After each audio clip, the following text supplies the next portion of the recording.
የማንቸስተር ሲቲ ደጋፊዎችን በደስታ የሚያስፈነጥዝና የተቃራኒ ደጋፊዎችን የሚያበሳጭ ዜናን እነሆኝ።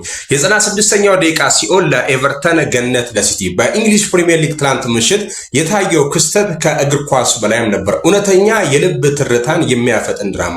ሲቲዎች በኤቨርተን ተአምር ተሰርቶባቸው 3-1 ሲመሩ ብዙዎች አበቃላቸው፣ አከተመላቸው፣ የዋንጫውን ተስፋ ተሟጠጠ ብለው እንግዲህ ሲቲ ላይ ብሎ ነበር። ነገር ግን የፔፕ ጋርዲዮላ ስብስብ ተስፋ መቁረጥን አያውቅም ከአንድነት ውጪ።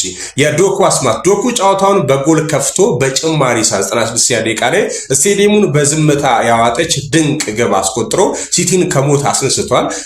ኤርሊንግ ሃላንድ ደግሞ ወሳኝ በሆነ ሰዓት ግብ በማስቆጠር ለሲቲ የአቻነት መንገድን እንግዲህ ጠርጓል ማለት ነው። ውድ አድማጮቼ በጣም ተአምርና ድንቅ የሆነ ጌም ነበር የትላንቱ።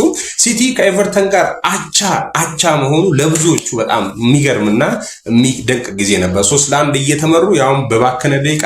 ኤኒዌይ እኔ ከዚህ በላይ ያገረመኝን ነገር ልንገራችሁ፣ ከዚህ በላይ ደነቀኝም ማለት ነው። ሲቲ አለማሸነፉ ከአርሰናል ጋር ባለው የነጥብ ልዩነት ስታዩት የማሸነፍ ግዴታ ነበረበት ሲቲ አይደለ? ነገር ግን አላሸነፈም፣ አቻ ነው የወጣው። ስለዚህ አለማሸነፉ ነው ለኔ ሲቲ በጣም አቻ መሆኑ ሳይሆን አለማሸነፉ በጣም ትልቅ ስህተት ነው። ኤኒዌይ አርሰናል በቃ ዋንጫውን በልተናል፣ ተዘጋጁ ማለት ነው። ከዚህ በኋላ ያሉ ጨዋታዎች ያን ያክል አይከብዱም። ስለዚህ ሲቲ ነጥብ መጣሉ ለአርሰናል በጣም አሪፍ ነው።